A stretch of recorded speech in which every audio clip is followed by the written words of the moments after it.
eh, vamos a dar inicio a nuestra sesión del día de hoy, y recordando un poco cómo habíamos cerrado nuestra sesión del día viernes.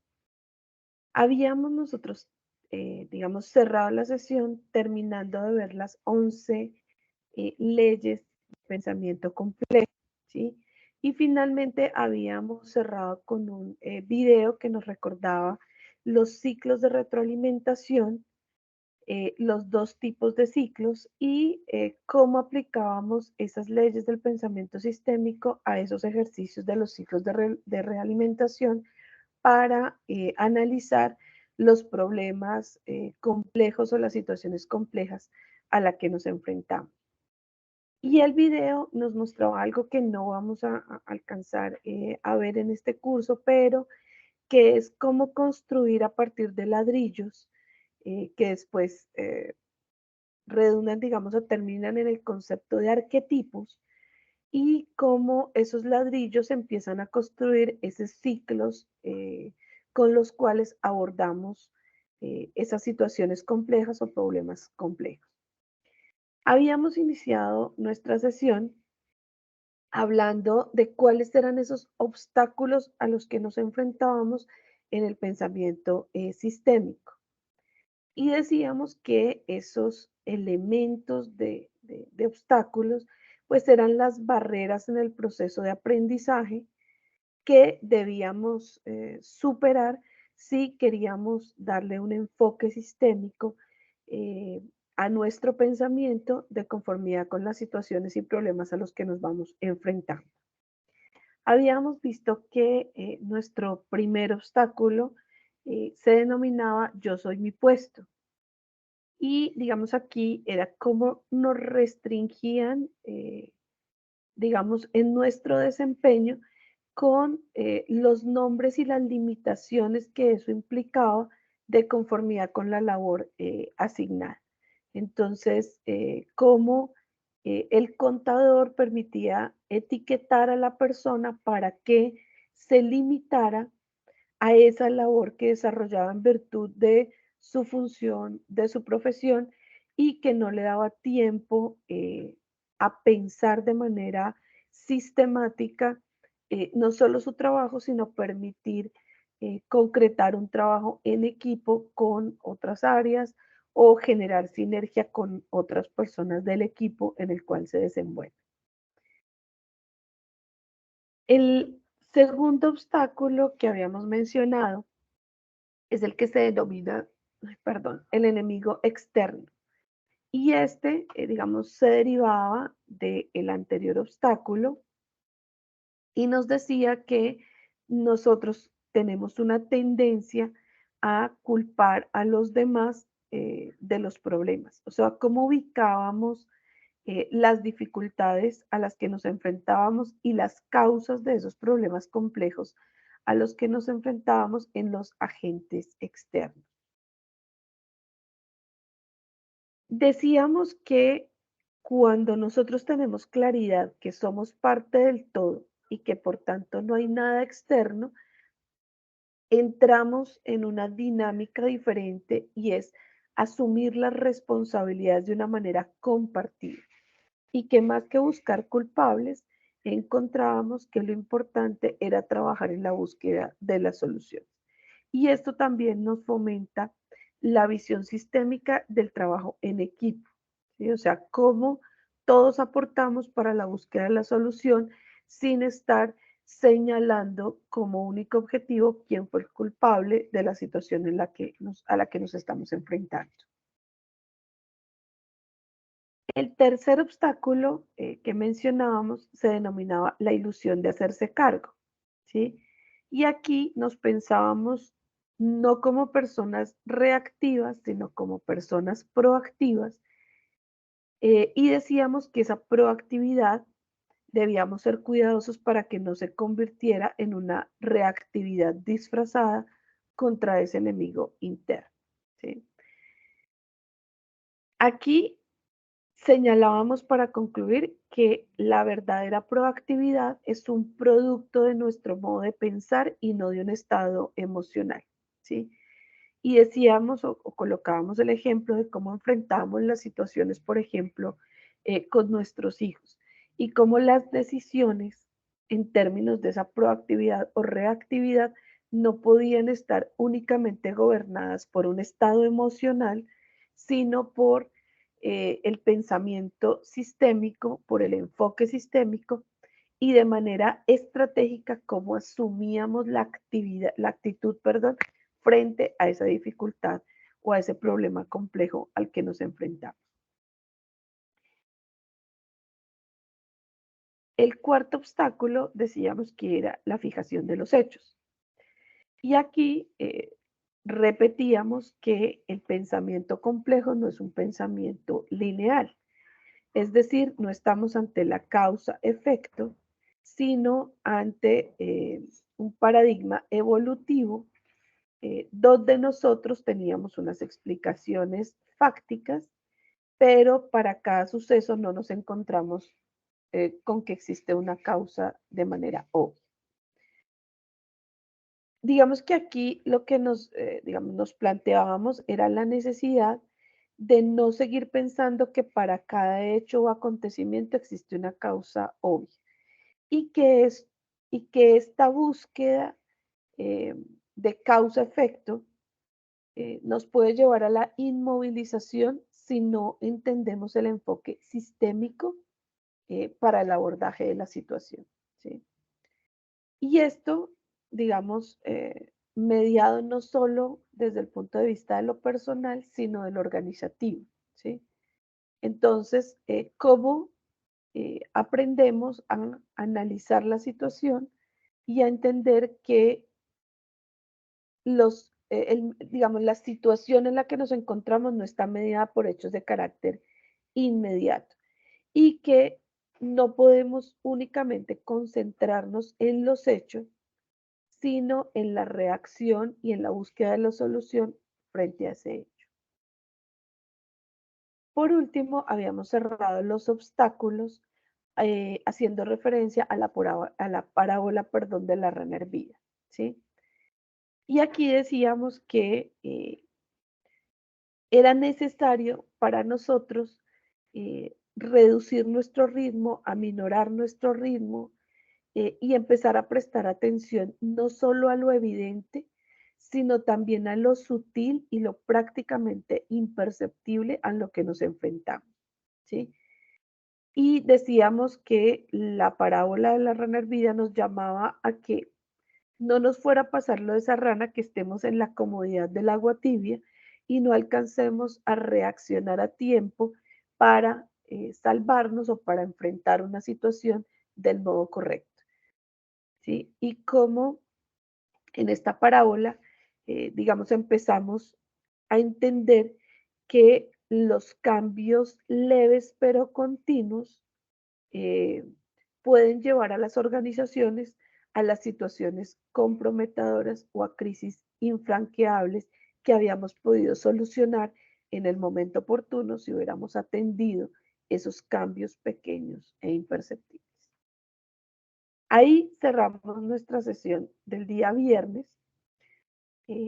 Decíamos que nos hacen falta dos eh, obstáculos del pensamiento sistémico. Entonces vamos a ver hoy nuestro sexto obstáculo, que se denomina la ilusión de que se aprende con la experiencia. ¿Sí? ¿Qué nos vamos a plantear en este obstáculo? Lo primero es entender que es cierta esa premisa de que se aprende mejor de la experiencia, ¿sí? Pero como las consecuencias de nuestros actos no vienen inmediatamente después de realizarlos, es imposible a veces encontrar esa relación tan clara eh, entre la causa o entre nuestro acto y la consecuencia. Y esto no permite que esperemos que nuestro aprendizaje se fortalezca única y exclusivamente a partir de la experiencia, perdón, como digamos sucede en el transcurso de la infancia. ¿Sí? Aquí Es importante por eso superar esas premisas del pensamiento lineal y plantearnos que cada uno de nosotros tiene un horizonte de aprendizaje, ¿sí? Y por eso es importante esa amplitud que pudiésemos tener de visión en el tiempo y en el espacio para evaluar esa eficacia de nuestro aprendizaje. Cuando nosotros actuamos y ese actuar tiene unas consecuencias que van a trascender el horizonte de aprendizaje, pues se vuelve imposible aprender de la experiencia directa, ¿sí? Por esto, las decisiones críticas, tanto en lo personal como las decisiones críticas de una organización, van a tener consecuencias en diferentes y distantes partes del sistema e igual se producen muy adelante en el tiempo, ¿sí?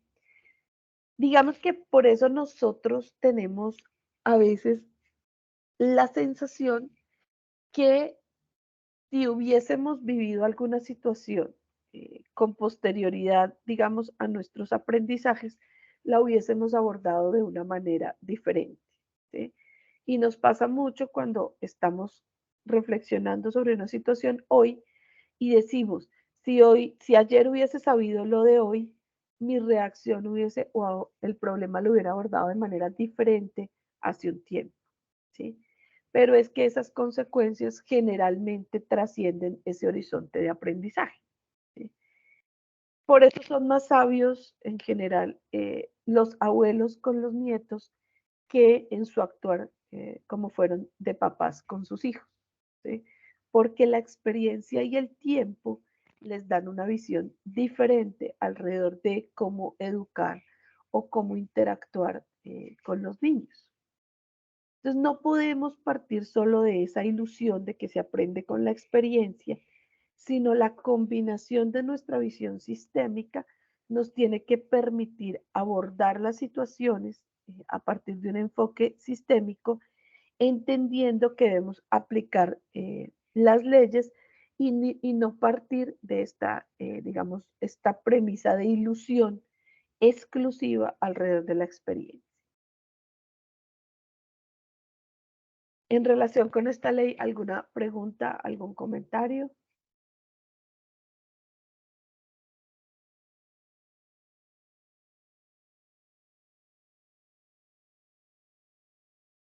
Gracias, Ingrid.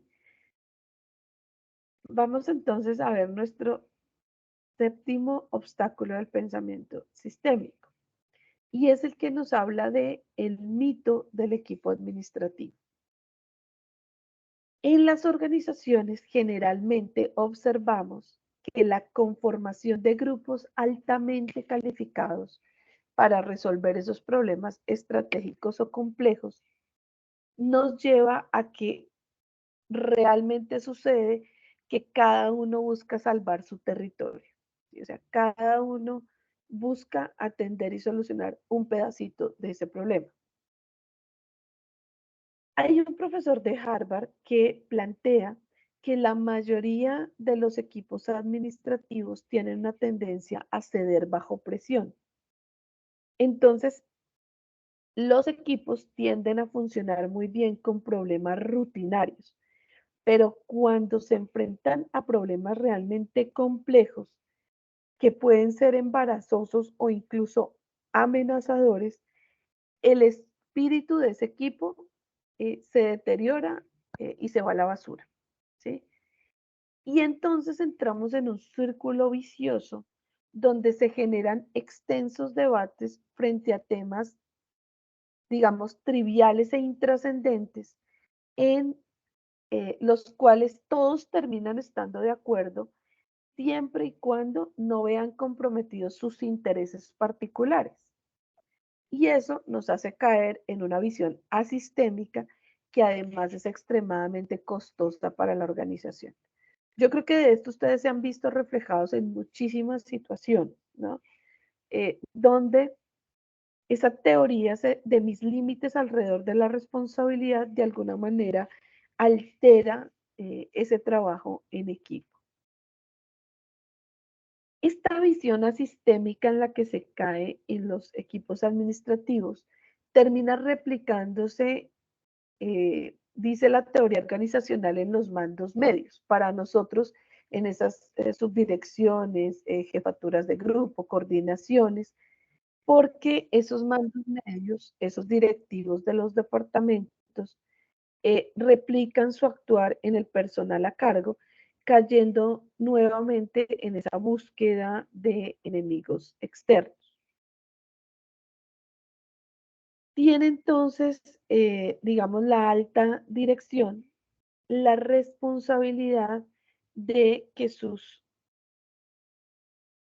digamos, de que sus discusiones trasciendan y se enfoquen hacia la búsqueda de estrategias globales y articuladas donde prime el interés del conjunto antes que el interés de las áreas. En un equipo donde prime, por ejemplo, el interés de la dependencia y no de cada uno de los individuos que componen ese grupo de trabajo.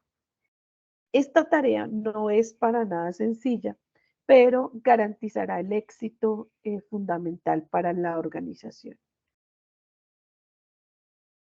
Podemos concluir frente a las leyes y obstáculos del pensamiento sistémico que lo importante es entonces tener claridad sobre las leyes y aprender a usarlas en provecho propio, así como definir unas estrategias que nos permitan eliminar esos obstáculos para poder actuar sistémicamente y obtener los resultados esperados en una organización o en un proyecto.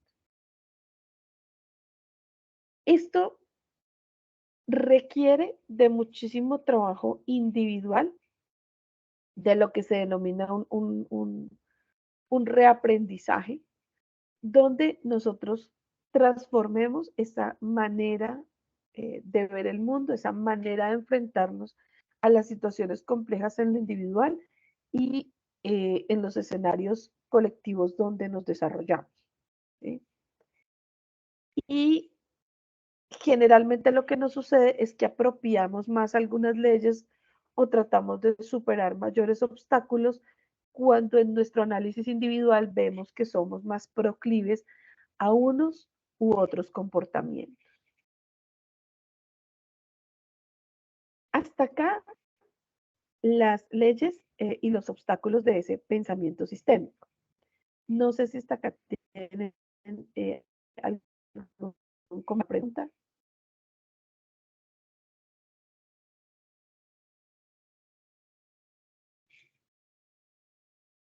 Edison, ¿cómo estás? Tienes la palabra. Edwin, perdón. Bueno, Hola. no sé cómo te gusta que te digan.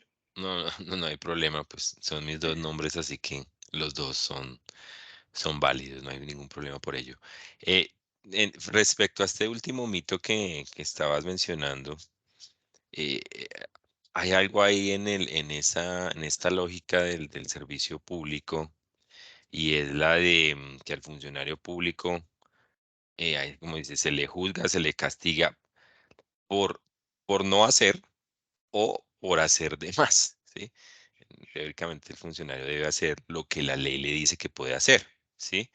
Aunque tal vez uno a veces viendo, pues pudiera hacer algo más o algo que está fuera digamos, de su rol, sus funciones, pero pues el exceder sus competencias también es causa de ser, digamos, investigado y juzgado. Y creo que eso también tiene mucho que ver en el comportamiento de los equipos administrativos, así como lo mencionabas en el mito, porque usualmente lo que uno ve en estos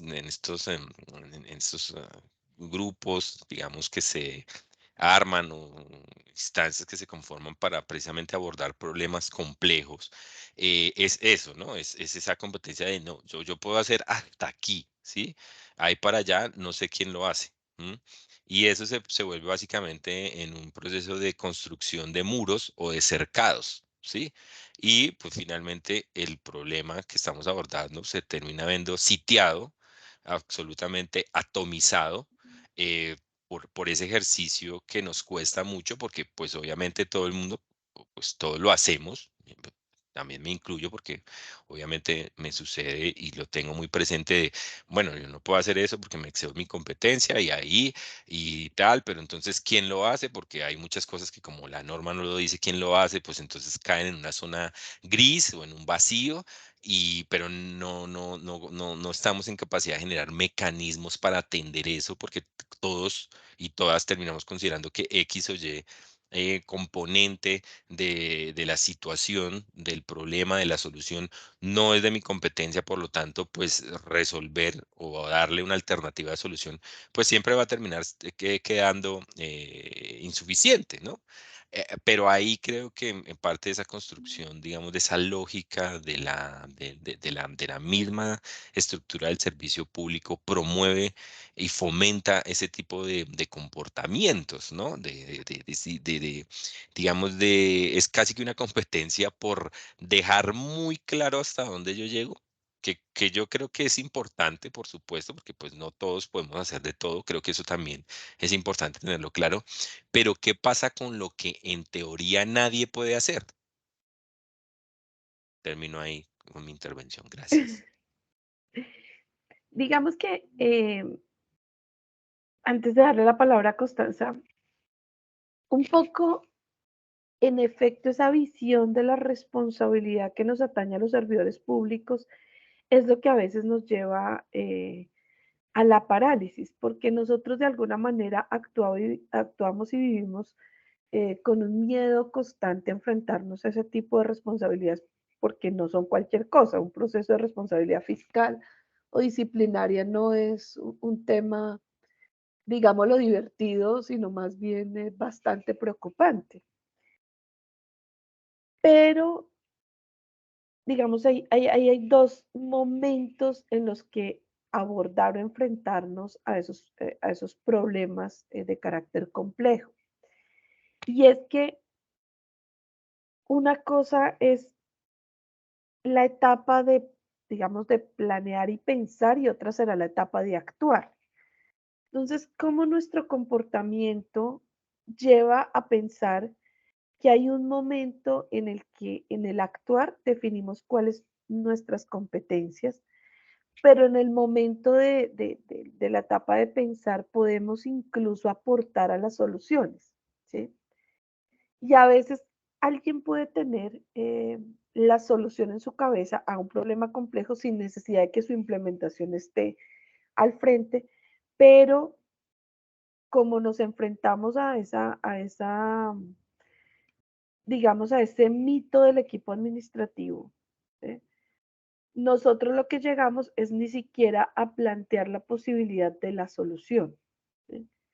Y digamos, ahí está también el reto, o sea, en el sector de lo público, donde la situación es más compleja que en una organización de carácter privado, donde no están las limitaciones en esas responsabilidades por acción u omisión o extralimitación, que yo creo que Edwin nos hace mucha referencia a esa extralimitación en el ejercicio de las funciones, es más sencilla la aplicación o la superación de un obstáculo como este.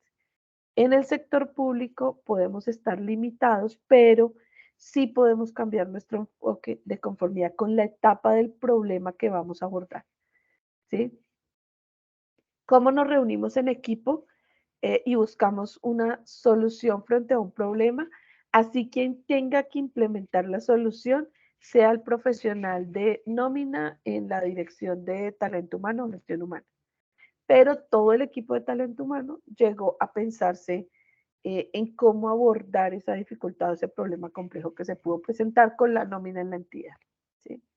Entonces, digamos, ahí está, depende un poco cómo logramos abordar y ver la situación compleja, sin olvidar que si nosotros nos pensamos realmente como sistema, puede ser que en el marco de mis competencias yo sí pueda apalancar una parte del sistema para llegar a la solución, sin cerrarme a esa visión 100% de el tema no es mío o puedo llegar a una extralimitación, sino que lo que yo haga en el marco de mis competencias pueda apalancar en el sistema la solución eh, en relación con la situación compleja de otra parte del sistema. Entonces, no olviden las posiciones de ese apalancamiento, ¿sí?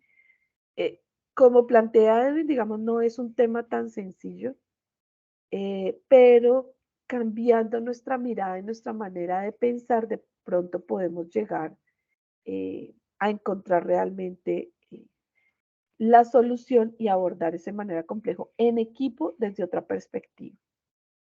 Constanza, tienes la palabra. Gracias. Y, mira que cuando tú planteabas esta última, ¿cómo se llaman? ¿Leyes? La última, no me acuerdo el nombre El que le da. obstáculo. Obstáculo, gracias, eso, gracias, el obstáculo. Al momento a mí me evocó nuestra entidad y la alta dirección. O sea, lo que uno dice es, hacia abajo no es factible, como lo planteaban Edwin, desde lo normativo, porque también, digamos, los temores que se plantean alrededor de extralimitarse por exceso o por omisión, digamos. Pero cuando uno ve que la alta dirección debería ser ese equipo del que se está hablando en ese obstáculo, donde se tomaran decisiones, un equipo donde se pudiese, digamos, dar un enfoque, un lineamiento, una directriz, unas claridades, se tomaran decisiones, tampoco se da. Entonces, lo que uno dice es, son administraciones donde se concentra toda la decisión en cabeza de la dirección, porque ni los equipos denominados subdirectores o jefes de oficina y demás hacen parte de esas instancias, porque entonces que ha sido una constante en general, digamos, de estas administraciones. No hablo solamente de la última, sino de todas las administraciones donde por lo general las decisiones se concentran en la cabeza de una organización. Entonces, en ese entendido, ni siquiera este obstáculo estaría, digamos, centrado básicamente en que, digamos, que frente a una a una decisión difícil se bloqueen o cedan, sino que no hay tal vez ni siquiera la posibilidad y la potestad para que ese equipo administrativo tomara las decisiones porque no hay la posibilidad. Es como si todo la alternativa o la búsqueda de una salida a cualquier situación se concentra en un solo ser.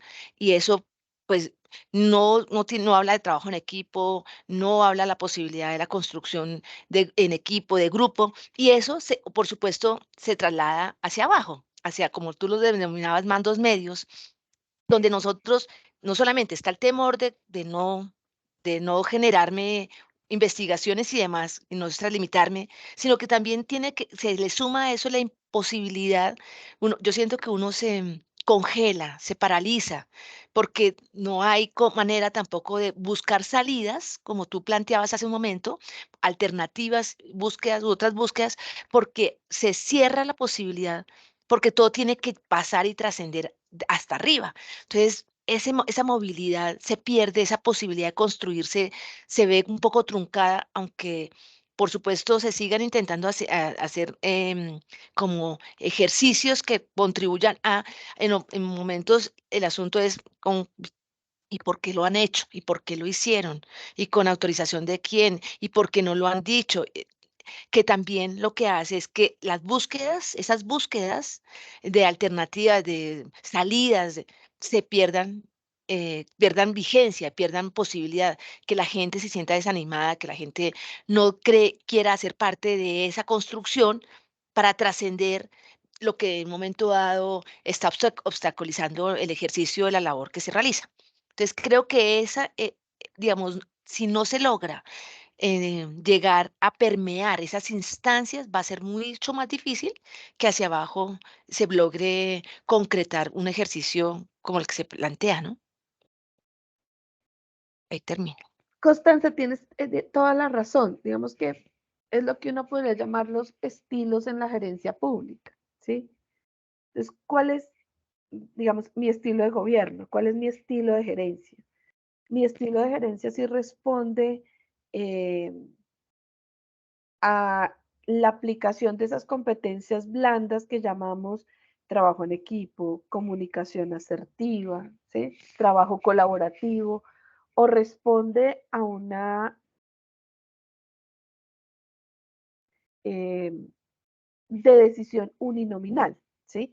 Digamos que aquí hay también una sensación difícil en quienes lideran procesos y es esa intención de controlarlo todo. Yo tengo que saber todo y controlar todo, ¿sí? Y por eso se llegan a esos modelos que plantea Constanza, ¿sí? O sea, todo tengo que llevarlo a la cabeza para que la cabeza tome la decisión. Y digamos, si hay unas instancias donde las decisiones estratégicas, las decisiones delicadas, deben ser consultadas con la cabeza. Y ahí el reto es, pero el modelo de gerencia implica que yo logre escuchar antes de tomar la decisión. O sea, yo escucho al equipo, parto de la experiencia, de la construcción de una solución colectiva, que luego yo pueda o que luego pueda apalancar mi decisión o simplemente asumo que yo lo sé todo y tomo las decisiones sola. ¿Sí? Es un reto en ese modelo de la gerencia de lo público, como también del liderazgo y direccionamiento en la organización privada, porque digamos, esto no sucede solo en el sector público. Claro, tenemos una tendencia más fuerte a pensarlo desde el sector público porque las teorías de desarrollo organizacional, eh, digamos, se han modificado la perspectiva de lo privado más que en lo público. ¿Sí? Entonces, en lo privado se han logrado constituir otras dinámicas organizacionales que en lo público hasta ahora, digamos, nos están llegando. ¿Sí? Edwin, tienes la palabra. Sí, esto de lo que estamos hablando, lo que quiero un poco es sí, reforzar esa idea de ese protagonismo que en la gerencia toma quien está en la, digamos, a cargo de la entidad, ¿no? Es una cosa que se ha venido lamentablemente fortaleciendo, ¿sí? En donde, pues eso lo único que va es en contravía del desarrollo de organizaciones ágiles, ¿sí? Cuando hablan de esto, de esta filosofía del agilismo, el agilismo no es uno ni mediocridad ni velocidad, porque sí. El agilismo es una filosofía de trabajo muy interesante porque si bien lo que busca hacer las cosas más, pues, por supuesto, más rápido, de manera más eficiente, más eficaz, pero pues tiene detrás toda una estructura en la que usualmente, digamos, se da el espacio para la evaluación, para el análisis, para el trabajo en equipo. Y se cree, al contrario, que estas ideas de que todo tiene que llegar a una persona para tomar la decisión, pues esos van totalmente en contravía de esa lógica de organizaciones ágiles, eficientes, ¿no? Hay dos ideas que me gustan mucho pues, de un libro que también les recomiendo leer y es el que escribe Reed Hastings, el de Aquí no hay reglas, el fundador y CEO de Netflix. Y hay dos cosas que, bueno, una cosa y otra es como una anécdota que él cuenta allí. Una es que parte del éxito de Netflix es que tratan a las personas como adultas y como profesionales. Y si hay una cosa que usualmente pasa en las entidades públicas es que se infantiliza mucho al funcionario, ¿sí? No, él no está en capacidad de tomar esa decisión, por eso hay que escalarla a múltiples niveles para tomar la decisión y uno va a ver, y a veces son cosas tan, pero tan sencillas, tan simples que uno dice, pero ¿por qué se tardó tanto si era una decisión que podía tomar un profesional? O sea, ¿sí? Pero se infantiliza, ¿sí? Y eso me gusta mucho de esa idea de Netflix de aquí contratamos adultos y profesionales y pues los tratamos como tal, ¿no? Y hay otra que es una anécdota que él cuenta y es en un momento con su vicepresidenta de marketing. En aquella época, la vicepresidenta iba a hacer una campaña pues de divulgación, de crecimiento de Netflix y esa campaña valía $1.000.000, pues no es un presupuesto menor. Y ella va donde el CEO y le dice, bueno, vamos a hacer, le presenta la propuesta, necesito $1.000.000. Y él le dice, ¿y para qué viene a mí? O sea, no, pues para que usted me autorice el presupuesto. ¿Qué debo hacer para que me lo den? Y él le dice, pues ir a financiera y pedirlo. Y yo le dije, pero ¿cómo así? Si, pues estoy pidiendo un monto importante, ¿no? Entonces, él le dice, pero pues tú eres mi vicepresidenta de marketing, o sea, te contraté por tu conocimiento, tu experiencia. En Netflix, pues parte de su filosofía, pues confiamos en que las personas van a tomar la mejor decisión para la organización. Si tú consideras que necesitas $1.000.000, para la campaña, pues hazlo, pídelo y después vamos a ver el resultado, si funcionó o no funcionó, si fue mucho dinero o no. Pero si tú consideras que es lo que necesitas, pues ve a Financiera y lo pides. No necesitas ni mi firma ni mi autorización, pues porque allá saben que si tú eres la vicepresidenta de marketing, pues pides ese presupuesto con alguna razón. Ya vendrá el momento de rendir cuentas, ¿sí? Entonces, eso es muy interesante porque yo siento que aquí muchas veces en las entidades públicas no se confía en el profesionalismo de la gente, en la autonomía, en la capacidad, en el conocimiento, en la experiencia de las personas, pero además de los equipos de trabajo, ¿sí? Entonces, lo que estaba contando acá María Constanza, ¿no? A veces hasta, no sé, asistir a una reunión o hacer una simple presentación, teóricamente pues hay que pasar una cantidad de filtros que a veces ni funcionan de la mejor manera y lo que hacen terminar es volviendo parquidérmica la entidad. Y eso me lleva al último comentario, y eso lo digo especialmente aquí por el IDIGER, que yo a veces considero que la gerencia media debería desaparecer. Me refiero a las subdirecciones, jefaturas de oficina. La mayoría de decisiones no pasan por ellos ni por ellas. ¿Para qué están? ¿Para qué les paga la ciudad ese dinero que le paga?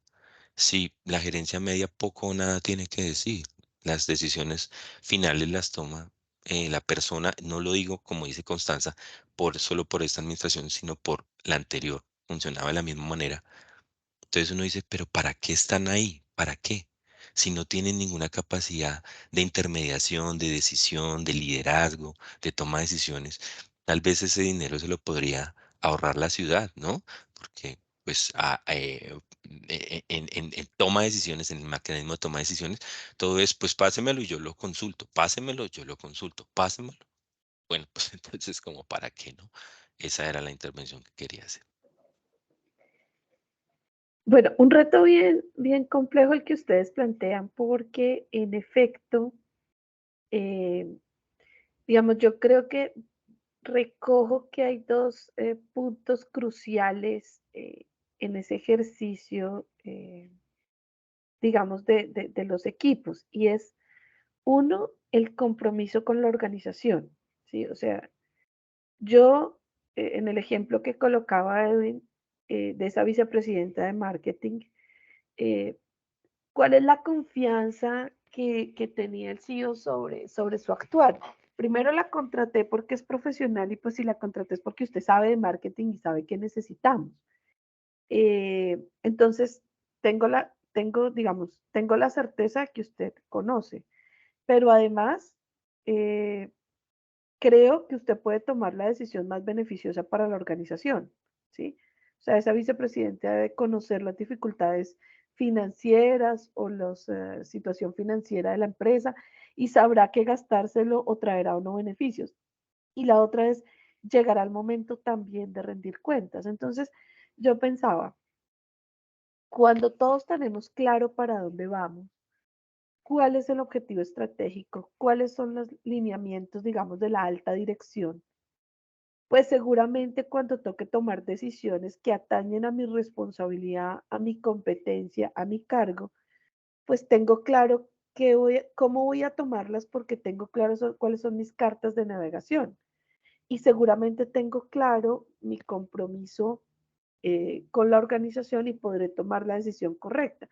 Llegará el momento donde rendiré cuentas de la decisión tomada, pero es que voy a tener claro todo, el plan de desarrollo, los lineamientos de la gerencia o de la dirección, los objetivos estratégicos planteados para el cuatrenio, eh, los retos y las metas a las que me enfrento. Si todo lo tengo claro, eh, perfecto, sé para dónde voy, tengo confianza en las decisiones que puedo tomar y puede el director, el gerente tener confianza sobre las decisiones que su equipo debe tomar. Pero generalmente uno se termina enfrentando a que hay personas, por ejemplo, que llegan a esos cargos y desconocen el plan de desarrollo. Entonces, ¿para qué administración están trabajando? ¿Sí? Que es una carta de navegación de un cuatrenio. ¿Sí? Pero si la desconozco, si no sé cuáles son las metas, los indicadores, los objetivos de los proyectos, los desconozco, ¿cómo voy a tomar esas decisiones? Y entonces termina la alta dirección perdiendo la confianza, lo que no debería pasar en las organizaciones, ¿no? Sino que deberían poder funcionar bajo la perspectiva de ese conocimiento, de esa confianza, de esa experticia, y ahí entran los equipos de trabajo. Porque si yo funciono así, tengo claro que hay equipos de trabajo que traen un conocimiento importante que es un baluarte para la toma de esas decisiones. Y ahí entramos los servidores de carrera, ¿no?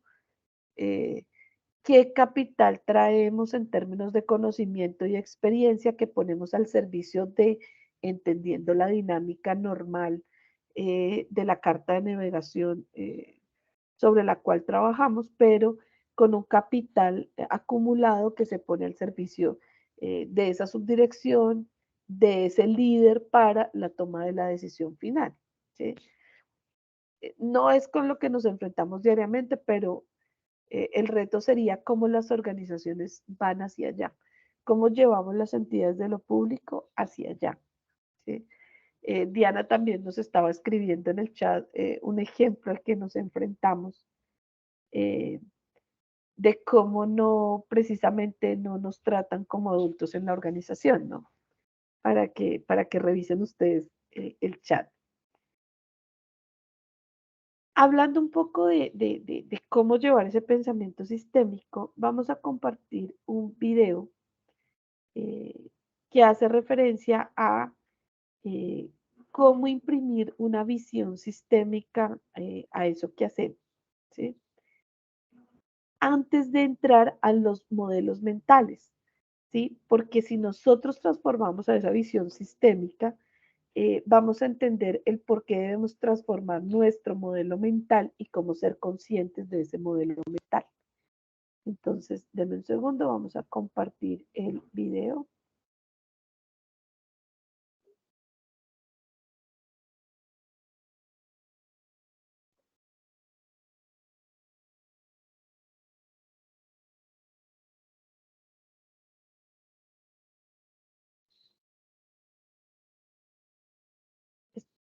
Estoy pendiente del chat para ver si el sonido está correcto.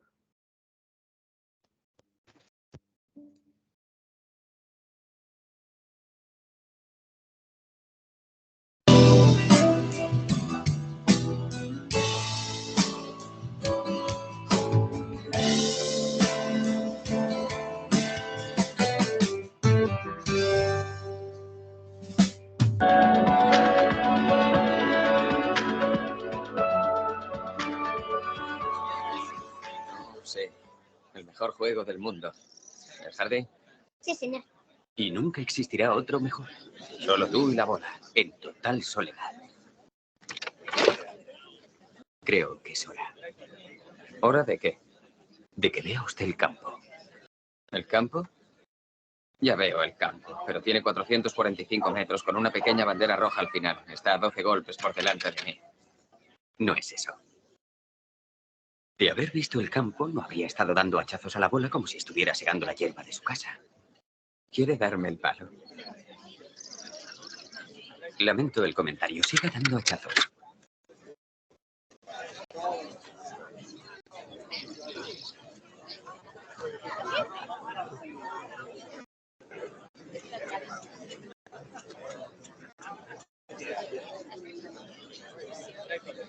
De acuerdo. ¿Qué es el campo? Fíjese en Bobby Jones. Ahora daré un golpe maestro.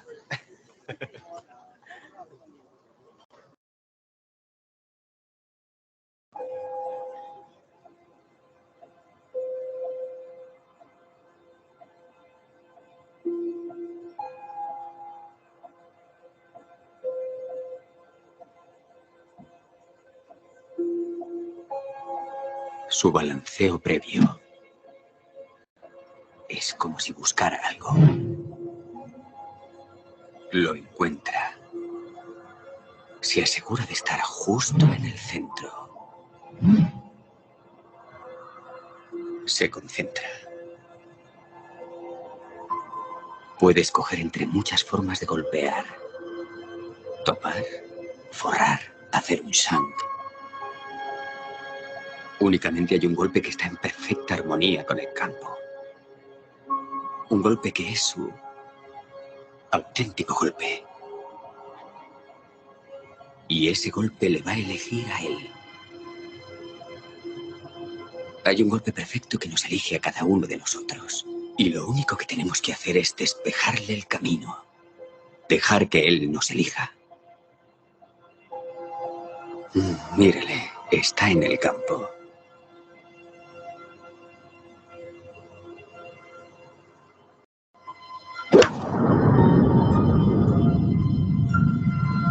¿Ve esa bandera? Es un dragón al que tiene que matar. Pero si mira sin forzar la vista, verá el lugar donde las mareas, las estaciones y el movimiento de la tierra se reúnen. Y todo lo que existe se vuelve uno. Ese lugar tiene que buscarlo con su alma.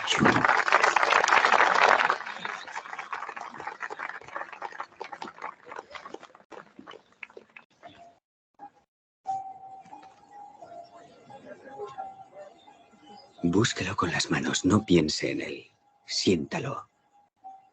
Sus manos son más sabias que su cabeza. Yo no puedo llevarle allí.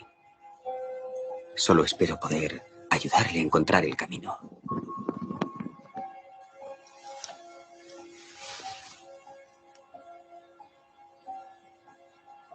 ¿Está usted?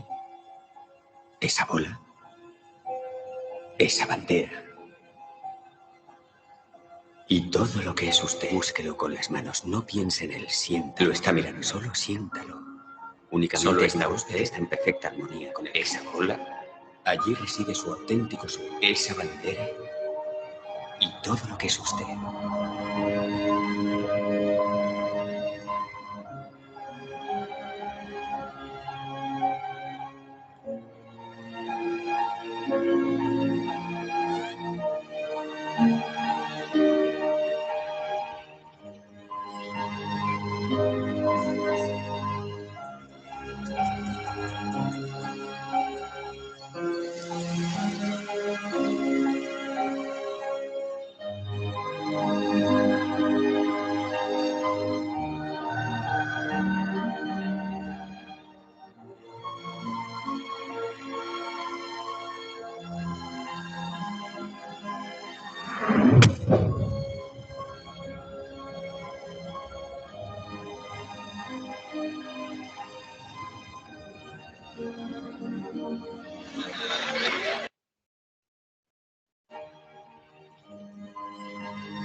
Bueno, ¿qué les pareció el video?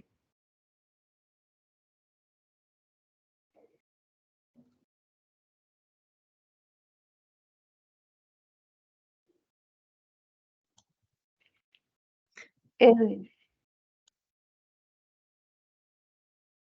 Y pues aquí mientras lo veía, saben que pensé mucho, pues, por supuesto, pues la relación del golfista y también pensaba así en cómo hacen los deportistas, digamos, de alto rendimiento eh, cuando, pues para, digamos, un poco hacer lo mejor que saben hacer, pero en un en ambientes pues tan, digamos, no sé si la palabra adecuada sea como tan distorsionados, ¿no?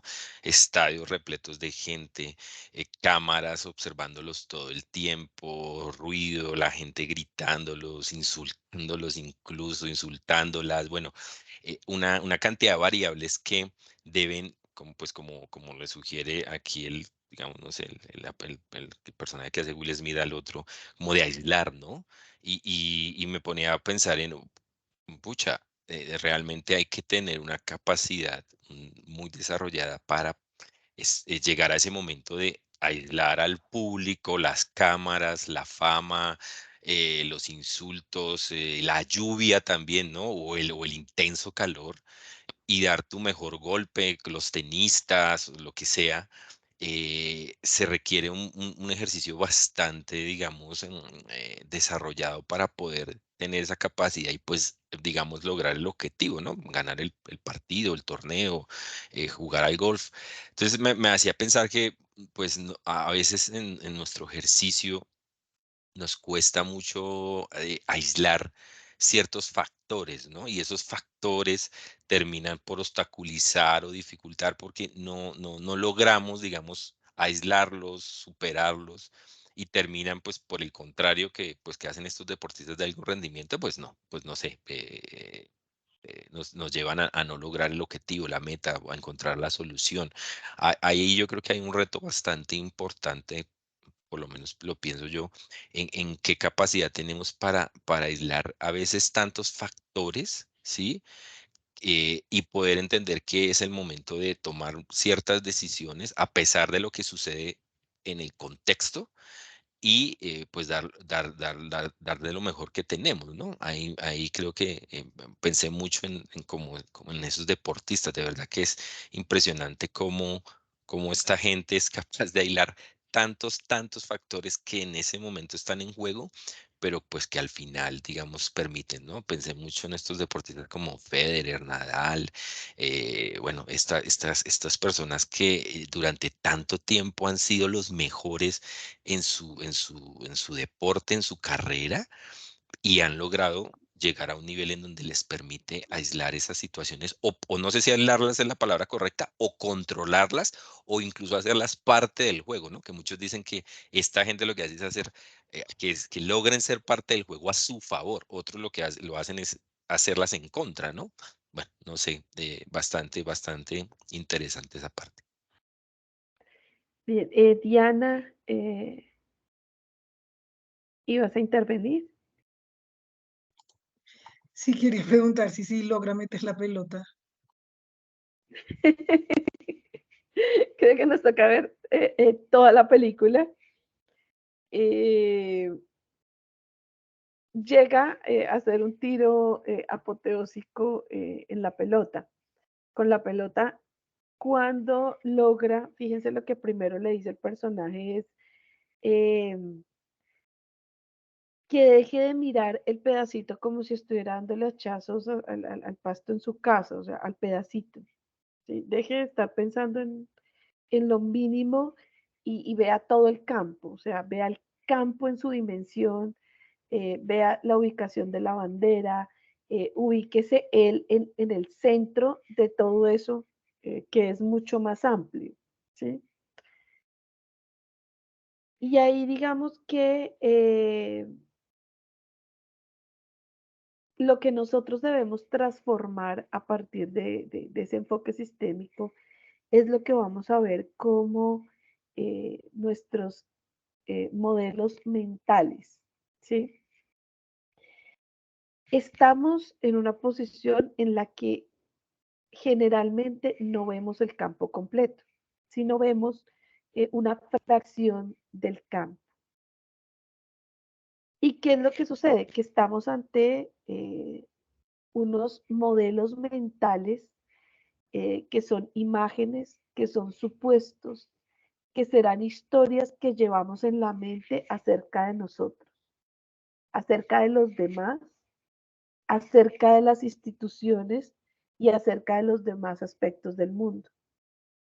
Entonces, ¿cómo ese modelo mental que hoy tenemos nos lleva a generarnos una cantidad innumerable de preguntas que deberían transformar el enfoque lineal con que vemos las situaciones y pasamos a ese enfoque sistémico donde aprendemos a ver el campo en el conjunto, ¿sí? Y el campo influye, si veíamos las imágenes de la película, sí, son imágenes de la película, pero en el corto video es cómo vemos incluso lo que estaba alrededor que también resulta imperceptible. Entonces, fíjense que mira, mostraban cómo tiene que evaluar la niebla, el viento, ¿sí? Porque la pelota debe seguir un curso y el curso en términos de la velocidad del golpe tiene que estar influenciada también por el viento, en ese caso por la neblina que había, por la distancia y por los demás elementos del campo.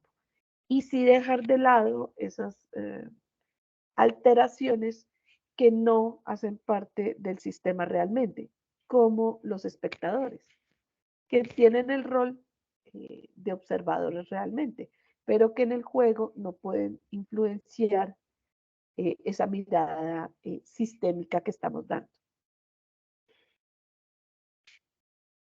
Aquí, digamos, el reto se vuelve aún más grande porque fíjense lo que nos planteaba Edwin, o sea, cómo esos deportistas, digamos, asumen el juego eh, más allá de lo que los puede estar alterando. Pero imagínense que en el juego generalmente no estamos además en la individualidad, sino en lo colectivo. Entonces, en el golf, él tenía que ver sistémicamente esa jugada que iba a hacer. Pero ahora imagínense cuando estamos jugando además en equipo, donde no solo el jugador tiene que ver el tema en su conjunto, sino además todos los jugadores tienen que estar colados para todos estar viendo el sistema. Y todos además son parte del sistema. Entonces, aún más complejo cuando hablamos de equipos, cuando hablamos de lo colectivo, el reto es aún mayor que cuando lo pensamos desde lo individual. Vamos a hacer nuestra pausa de 5 minutos rápidos para entrar a hablar sobre esos modelos mentales, qué son esos modelos mentales y cómo nosotros formamos y mantenemos desde nuestra experiencia y nuestra visión del mundo los modelos mentales. Para cerrar la sesión con un poco cuáles deberían ser nuestros retos alrededor de transformar y conseguir modelos mentales físicos para nuestra vida diaria. Creo que hasta ahí vamos a dar en nuestra sesión del día de hoy. Entonces tengo las 5:13, perdón, las 8:13, a las 8:18 estaríamos retornando para hablar de los modelos mentales.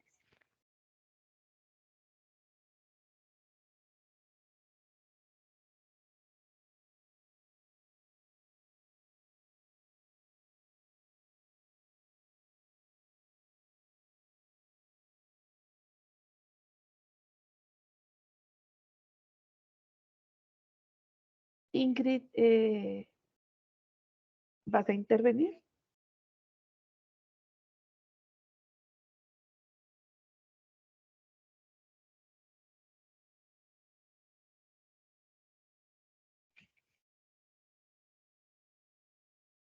No te preocupes, Ingrid. Nos vemos entonces a las 8:18.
Bueno, después de este breve receso, vamos a continuar. Decíamos, haciendo referencia a los modelos mentales del pensamiento sistémico. Como decía, esos modelos mentales son imágenes, son supuestos y son historias que llevamos en la mente acerca de nosotros, pero también acerca de los demás, acerca de las instituciones o la organización y acerca de todos los, digamos, del mundo. Pero, ¿qué es lo que sucede? A partir de nuestros modelos mentales se va a determinar lo que nosotros vemos. Y esos modelos mentales se van a modificar de manera sutil e imperceptible alrededor de la realidad que vemos. Entonces aquí empezamos a formularnos una cantidad de preguntas. ¿Qué es la realidad? O mejor aún, ¿mi realidad será la misma realidad de las otras personas? Frente a la primera, tal vez no encontremos respuesta. Frente a la segunda, podemos casi que llegar a la conclusión que en efecto la realidad o la manera en la que nosotros vemos el mundo será distinta a la que ven otras personas. Y en general podemos llegar a tener coincidencias, pero siempre va a ser diferente. ¿Qué es lo que sucede? Nuestros modelos mentales van a delimitar la realidad que percibimos. Entonces, frente a un mismo acontecimiento, dos personas pueden describirlo de una manera diferente. Y además, los modelos mentales van a modelar nuestros actos. O sea, el modelo mental que nosotros tengamos va a ser definitivo para la manera como asumimos o actuamos en relación con una situación. ¿Por qué entonces vamos a hablar de modelos mentales en pensamiento sistémico? Porque al trabajar con el pensamiento sistémico, muchos conceptos preconcebidos que tenemos van a entrar en conflicto con nuestros modelos mentales. Es decir, todo lo que hemos hablado hasta ahora del pensamiento sistémico va a entrar en conflicto con nuestro modelo mental. Y aquí va a ser necesario suspender nuestro juicio para verificar nuestras actitudes y reaccionar de una manera diferente ante los problemas complejos o las situaciones complejas a las que nos vamos a enfrentar. Hemos dicho generalmente en el curso que el pensamiento sistémico, al transformarse, necesariamente nos va a transformar la manera como nos relacionamos y cómo vemos el mundo. Entonces, ¿qué va a ser definitivo? ¿Cómo asumimos ese pensamiento sistémico de conformidad con el modelo mental preconcebido que tenemos? Pero además, ¿cómo podemos a partir del pensamiento sistémico y de lo que hemos hablado hasta ahora, cómo podemos transformar nuestro modelo mental?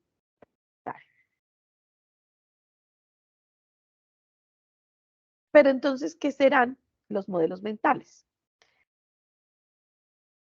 Digamos que los teóricos del pensamiento sistémico han presentado varias definiciones de modelos mentales.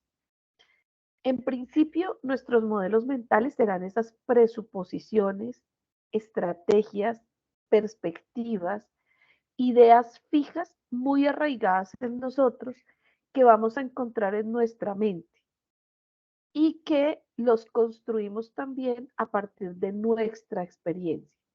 ¿Sí? Al hacer referencia a la experiencia, por eso los llamamos modelos. Y como los vamos a encontrar en nuestra mente, por eso los llamamos mentales. Otra definición de los teóricos nos dice que son nuestras ideas generales que van a dar forma a nuestros pensamientos y actos. y nos llevan a esperar determinados resultados. Por eso es común que siempre abordemos las situaciones de la misma manera o esperemos siempre los mismos resultados ante determinadas acciones. Pero como hemos dicho a lo largo del curso, en el pensamiento sistémico no aprendemos de la experiencia porque no existe una relación lineal entre causa y efecto. Recuerden cuando hacemos referencia a ese obstáculo del pensamiento sistémico, porque generalmente la experiencia va a superar el espectro de aprendizaje.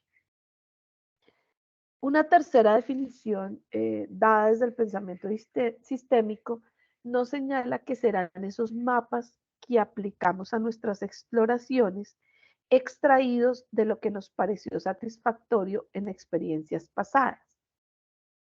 Y aquí existe, digamos, un problema delicado porque generalmente tenemos procesos selectivos en nuestra memoria que nos lleva a recordar solamente los hechos que o han sido muy buenos o muy malos. Y tenemos una tendencia a generalizar a partir de estos hechos. Entonces, es una, digamos, de las premisas a superar desde el pensamiento sistémico en razón a que nuestra memoria es selectiva. Es claro que no hablamos de nuestros modelos mentales porque generalmente no tenemos una conciencia de ellos, sino que simplemente están en nosotros y nos acompañan. Entonces, nosotros no mencionamos nuestros modelos mentales, pero sí los practicamos. Y nos hace falta tomarnos el tiempo para reflexionar sobre nuestros modelos mentales, para comprenderlos y para cuestionarlos, perdón. En todo caso, es incuestionable que todos tenemos modelos mentales. ¿Qué es lo que pasa con esos modelos mentales? Que nos pertenecen, pero que cambian y evolucionan con las experiencias y los aprendizajes.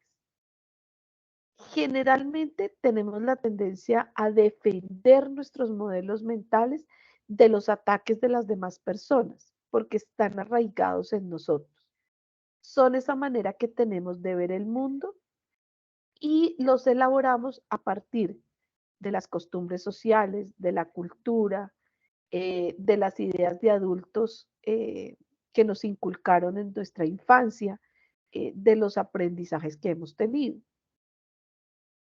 Aquí hemos dicho, el reto está entre cómo hacernos las preguntas correctas y transformar esos modelos mentales a partir del pensamiento sistémico. Y es muy importante entonces esas leyes y esos obstáculos de los que hemos hablado.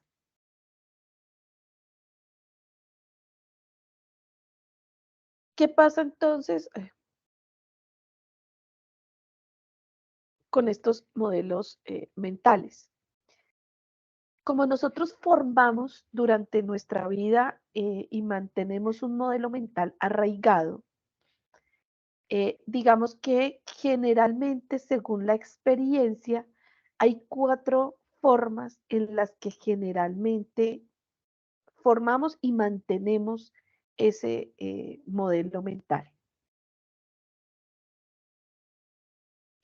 Digamos, la primera de esas 4 formas es la eliminación. ¿Por qué? Porque nosotros seleccionamos y filtramos los estímulos según nuestro estado de ánimo, según nuestros intereses, según nuestras preocupaciones y nuestro estado general de lucidez. Es decir, nosotros tomamos lo que queremos y dejamos de lado lo demás haciendo cuenta de que no existe.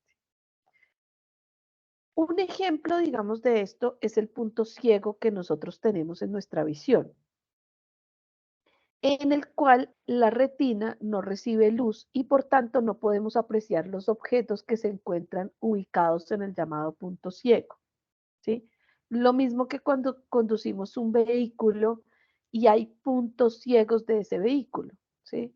Por eso cuando una bicicleta, una moto se hace en la esquina eh, izquierda de un vehículo, en la parte trasera, no se puede ver y ese punto ciego permite que no podamos apreciar ese objeto. Por eso es frecuente que en nuestra vida encontremos, eh, digamos, comentarios, preguntas o comentarios como, ¿acaso no ves lo que sucede? ¿Estás tan ciego para no ver que la organización o la compañía está perdiendo ventas? ¿O cómo no pudo ver lo que estaba sucediendo? ¿Sí? Y estas son frases que generalmente escuchamos en los contextos organizacionales como familiares. Y estos son ejemplos de eliminación, ¿sí?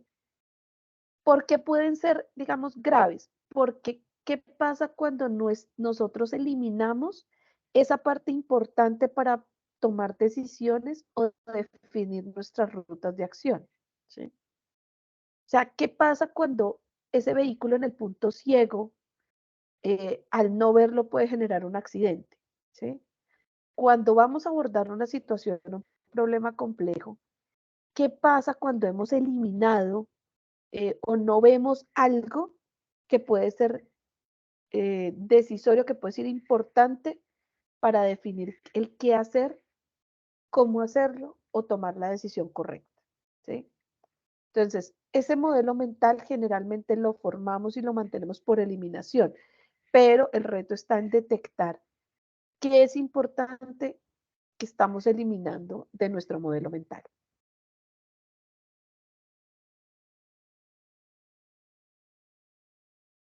La segunda forma en la que nosotros mantenemos nuestro modelo mental o lo formamos es por construcción.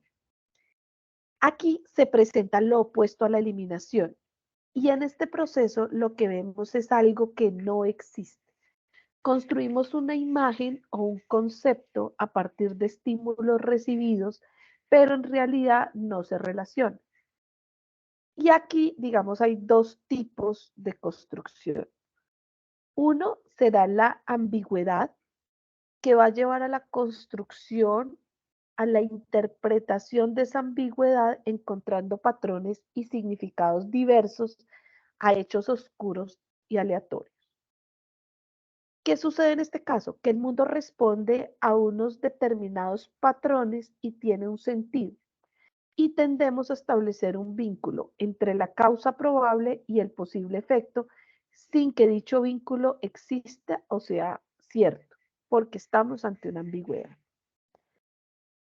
Y hay, digamos, otro tipo de construcción que tiene que ver cuando construimos realidades inexistentes, ¿sí? Y eso, yo creo que en el relacionamiento ustedes se han dado cuenta cuando uno detecta que otra persona construyó una realidad, pero así no sucedieron las cosas, una realidad inexistente.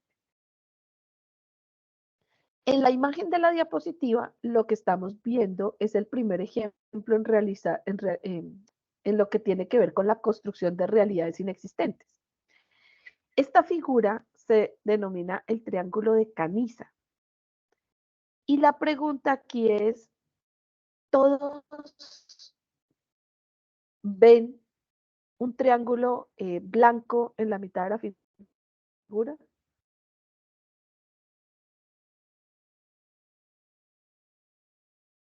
Entonces, ¿qué es lo que pasa? La figura no es en realidad ese triángulo blanco.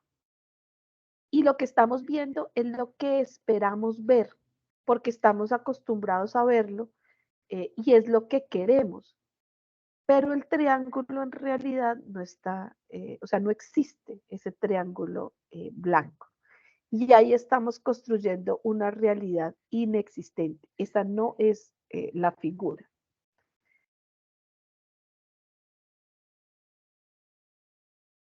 Por el contrario, en esta diapositiva lo que estamos viendo es los ejemplos de cómo construimos mentalmente desde las ambigüedades, ¿sí? La ambigüedad de las imágenes digamos que es a lo que nos enfrentamos diariamente, esa dualidad, esa ambigüedad que están presentes en la realidad y en la cotidianidad. Nuestros modelos mentales nos llevan a escoger un camino frente a la alternativa de caminos posibles. Nuestro modelo mental nos hace ver primero una imagen que otra. Seguramente la mayoría de nosotros vemos en la primera imagen más rápido un vestido, la camisa, la corbata y la chaqueta. Y nos demoramos en entrar a ver la segunda imagen, que no sé si alguien ya la pudo ver.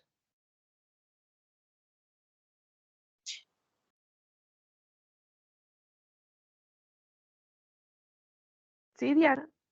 La segunda imagen, las piernas de la mujer con Sí. una falda muy corta.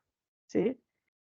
En la segunda imagen, lo primero que podemos ver es dos personas a punto de darse un beso. Y será más difícil ver la imagen de una mujer con un vestido largo como si estuviera danzando o caminando. ¿Sí? Constanza. No, yo solamente estaba señalando que se había podido ver la segunda imagen también. Bueno, gracias. Digamos que lo que hacemos nosotros generalmente, según el modelo mental, es por construcción ver primero una imagen. Y cuando nos damos cuenta de la ambigüedad, vamos a entender o a construir nuestro pensamiento o a interpretar de conformidad con los patrones y significados diversos que vemos en una situación. ¿Sí? Entonces, ahí también construimos nuestro modelo mental, sea por ambigüedad o porque construimos realidades inexistentes.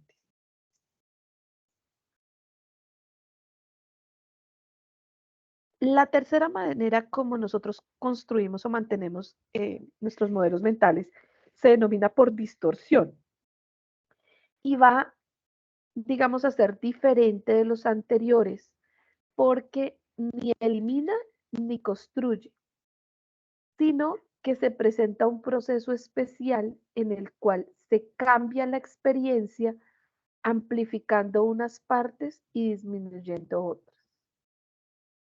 ¿Qué es lo que pasa en este caso? Que nos enfocamos en lo que más nos interesa y en ello volcamos toda nuestra atención, mientras que lo que no es de interés lo relegamos a un nivel sin importancia. Y esto puede llevar a que nos despistemos. Un ejemplo clásico de distorsión son los celos, porque cuando nosotros estamos muy celosos, empezamos a centrar más la atención en unos detalles que en otros, lo que nos puede llevar a conjeturas equivocadas y a consecuencias desagradables, porque vemos tal vez cosas donde no las hay. ¿Sí? Digamos que la imagen ejemplo sobre este proceso de distorsión en el modelo mental es la figura de Heading que vemos en la diapositiva.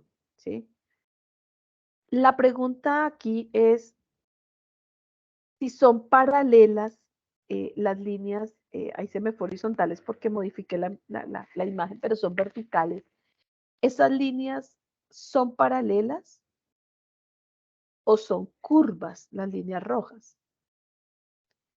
Y ahí las líneas transversales nos están dando una distorsión de la realidad, porque en efecto, en la figura de Heading, las líneas son paralelas y son las transversales con el centro lo que nos dan el imaginario de tener una línea no paralela, sino un poco curva.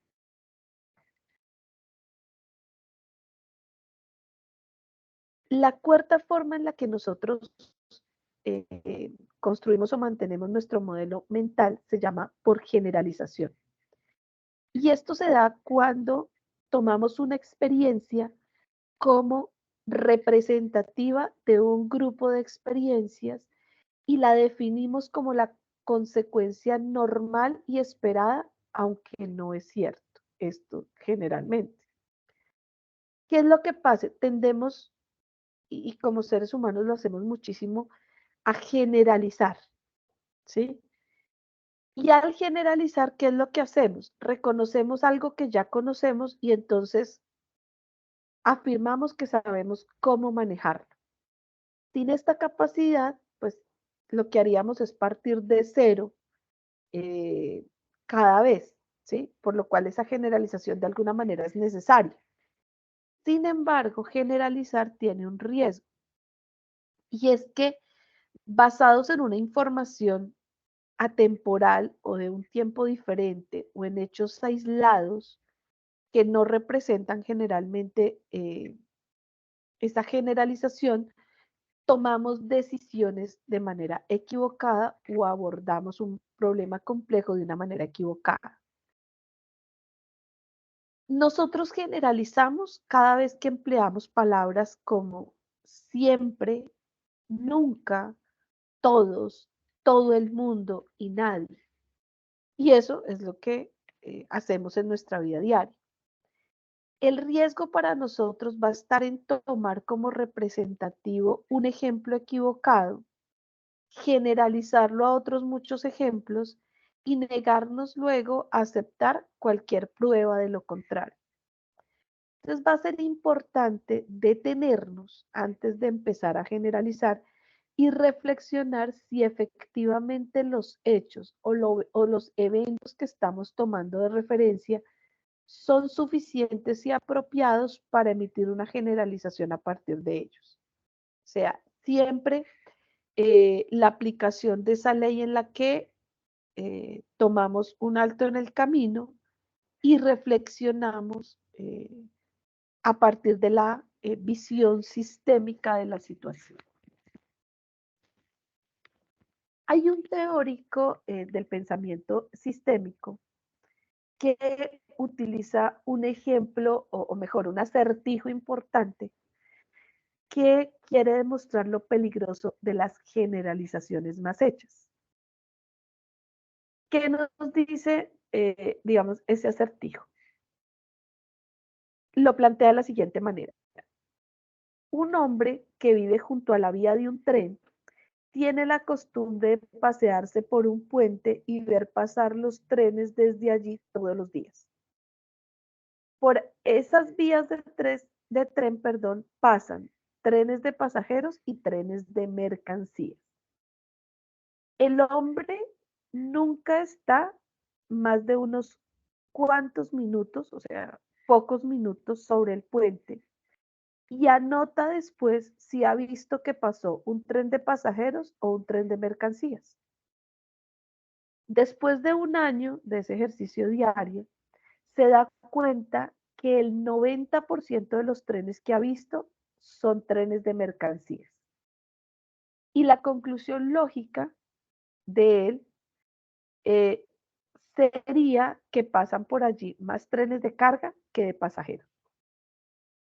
Sin embargo, cuando va con el personal de la estación de tren y les menciona que hacen falta trenes de pasajeros, descubre sorprendido que todos los días pasan por el punto el mismo número de trenes de pasajeros y el mismo número de trenes de mercancías.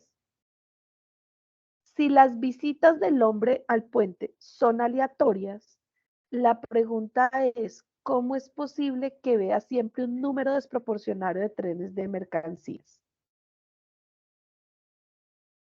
Y ahí la pregunta es, ¿por qué la equivocación del hombre? ¿Qué pensarían ustedes?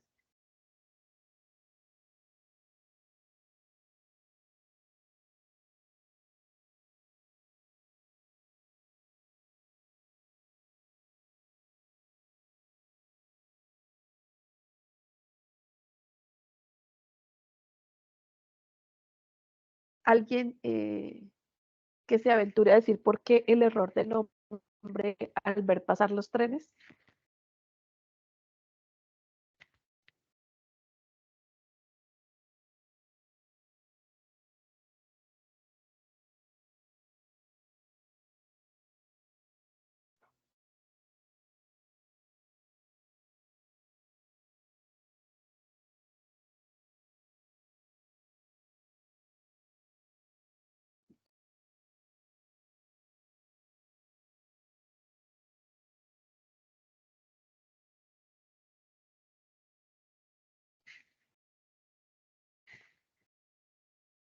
Nos dice Ingrid porque no siempre estaba observando y solo veía una parte. Tiene razón Ingrid. ¿Qué es lo que pasa? Que el hombre ve solo una pequeña parte del sistema y lo que hace es proyectar su limitada experiencia sobre el sistema entero. Es decir, llega a una conclusión sobre el sistema entero cuando solo ha visto una pequeña parte del sistema.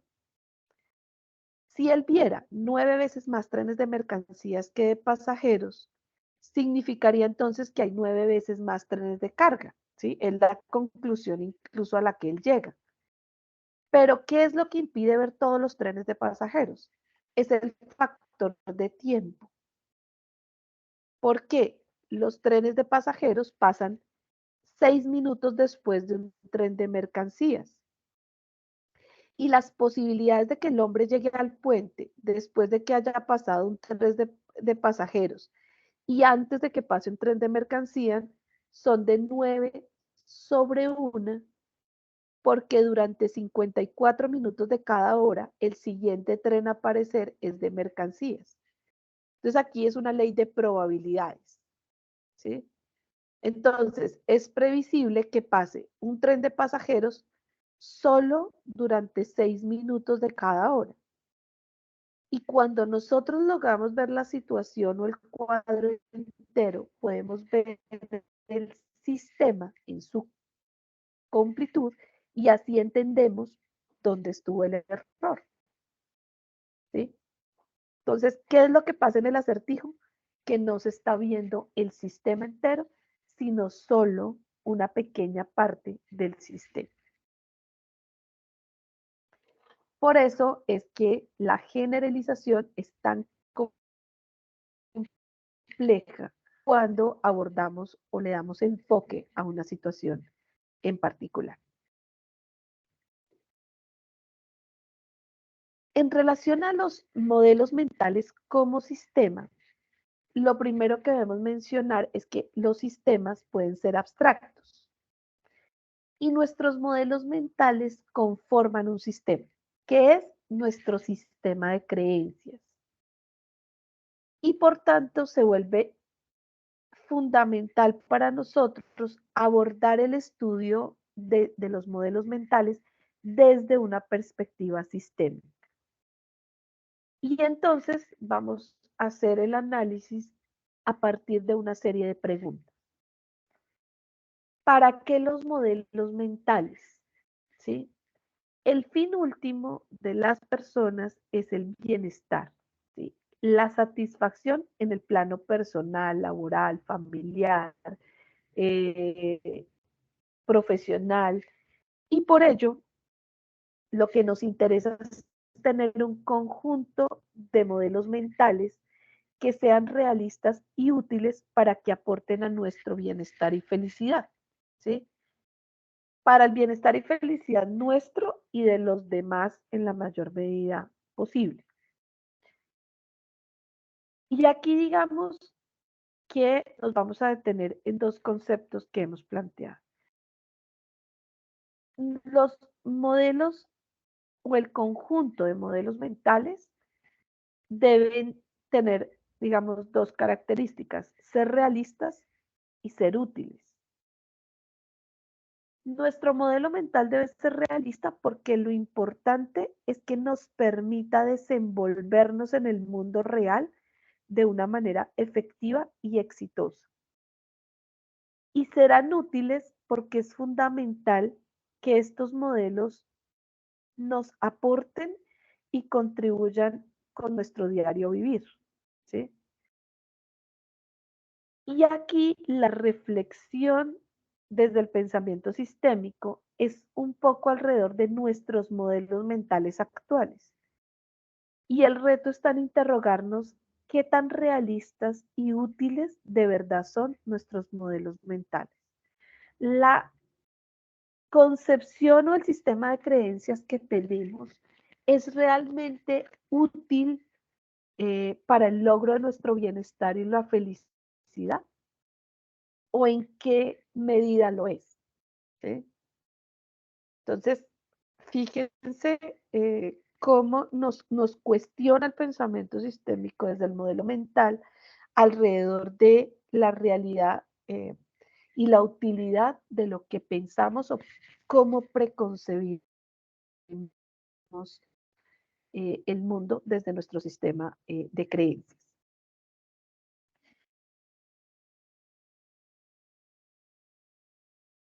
La segunda pregunta alrededor de los modelos mentales como sistemas es cómo podemos examinar nuestro sistema de creencias y remodelarlo de ser necesario.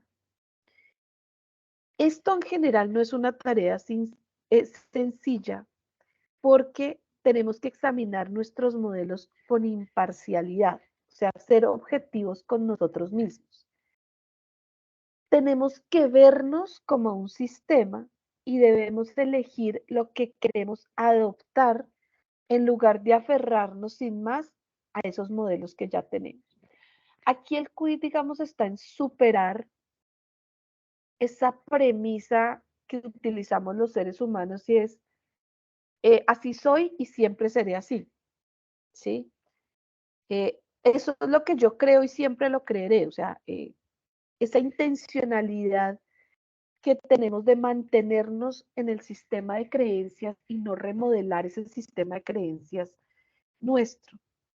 Entonces, nos encontramos con que nuestros modelos están arraigados en nosotros y queremos conservarlos a toda costa. Pero si lo que queremos es avanzar en nuestro proceso, estamos hablando de avanzar en lo personal, individual, como si queremos avanzar o hacer que avance la organización, debemos desprendernos de aquellos modelos que obstaculizan nuestro crecimiento y no permiten que logremos trascender nuestro avanzar, ¿sí?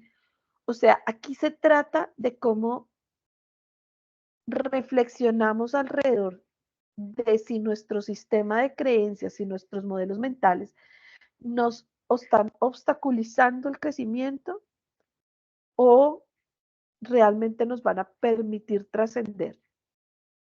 Y si es necesario, entonces, remodelar nuestros modelos mentales o nuestros sistemas de creencia. Y la tercera pregunta es, ¿cómo modificamos entonces nuestros modelos mentales?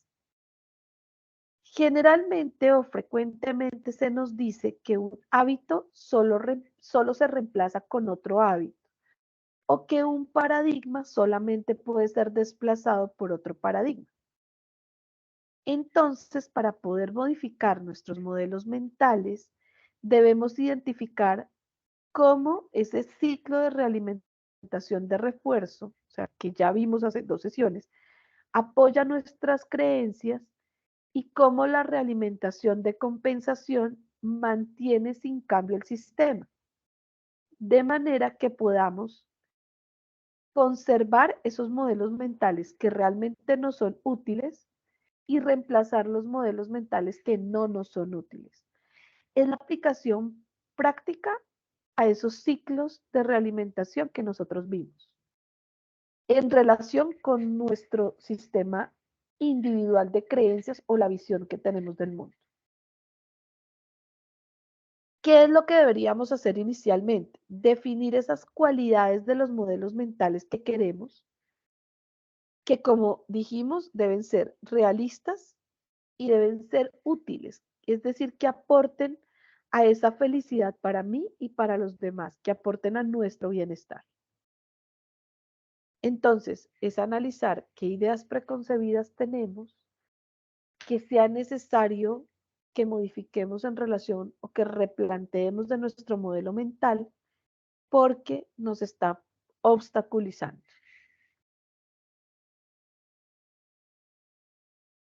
Cuando hablamos de lo que nos está obstaculizando, nos encontramos con que hay unos modelos mentales limitadores, ¿sí?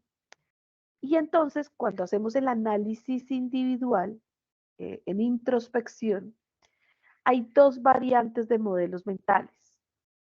Aquellos que dificultan la vida porque nos llevan a situaciones de parálisis y los que nos facilitan para resolver los problemas. O sea, esos modelos mentales que facilitan porque sirven al propósito de resolver los problemas. Lo que buscamos nosotros entonces es cambiar ese modelo mental que nos lleva a la parálisis y fortalecer los modelos mentales que nos sirven para resolver los problemas. Y aquí identificamos algunas trampas de nuestros modelos mentales que nos llevan a la parálisis. Tenemos 3. La lista de dificultades, una que denominamos la columna de la mano izquierda y la tercera, escuchar el lenguaje. La primera de esas trampas que nos lleva a la parálisis es la lista de dificultades. Y es que la mejor manera de descartar esos modelos mentales limitadores es ser muy claros con respecto a lo que queremos, ¿sí? Si nosotros tenemos claro cuál es nuestra meta, formulamos el objetivo que esperamos alcanzar y empezamos a preguntarnos, ¿qué me impide lograrlo? ¿Y cuáles son los factores más importantes que me impiden conseguir lo que quiero en esta situación? Y a partir de la respuesta que le demos a esas 2 preguntas, vamos a identificar cuáles son esos modelos mentales limitadores. Lo primero es considerar que las dificultades generalmente están creadas por nosotros y no son reales. O sea, nosotros mismos nos creamos las dificultades. Por esto es importante que cuestionemos las respuestas y definamos hasta qué punto es realmente un problema. ¿Qué tendría que ocurrir para que no fuera un problema? ¿Sí? Cuando las respuestas que nosotros nos damos las examinamos de una manera muy detenida, se pueden identificar aquellas respuestas que sí están asociadas a limitaciones.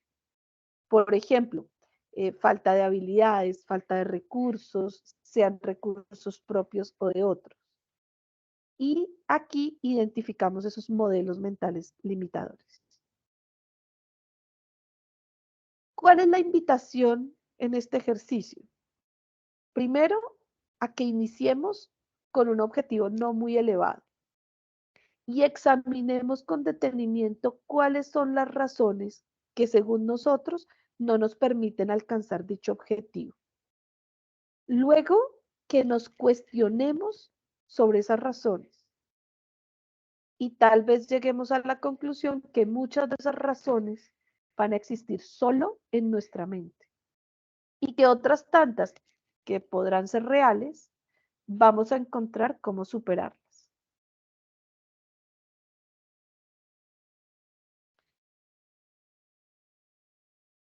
El segundo, limitación del modelo mental se denomina la columna de la mano izquierda.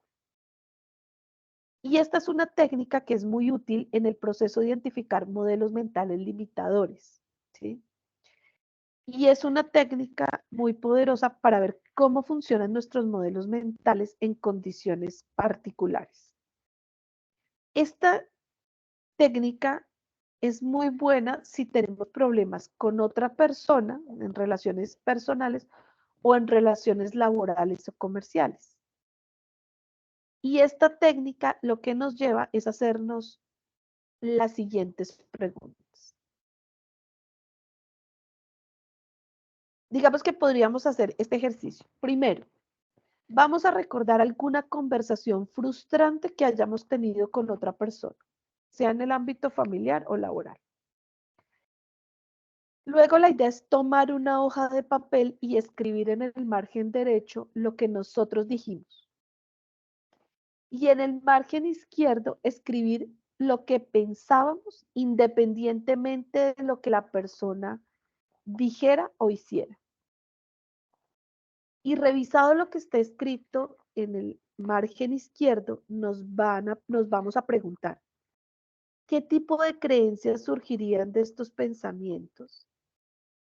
¿Qué fue lo que me impidió que dijera aquello? Generalmente en esos procesos de conversación nos quedamos con cosas sin decir. ¿Y qué me sugiere esto acerca de mis creencias en esta?